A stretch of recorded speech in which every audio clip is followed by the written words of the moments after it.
একটা বড়িয়াকে ফুটো মারি রাখছিল সাপে সাপক খাই আছে রে ভাই কি অবস্থা লেখত কি আকাল পড়িল এই কি ডেঞ্জার তুই কথা একদম হেরে দত্ত না লাবি ও হো হো হো মুই লই না তিনটে সাপক খাই আছে দেরো ডেঞ্জার বস্তু রে ডেঞ্জার বস্তু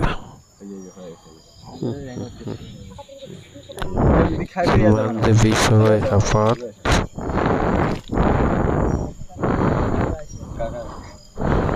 আচৰিত এইসব সব পাতলা সবে খাই আছে নে ইমান বেশি সবটো হৈ আছে না দিনটো 2 দিন লাগি যাব খাওঁতে খাওঁতে এৰাই দিব লাগিছিল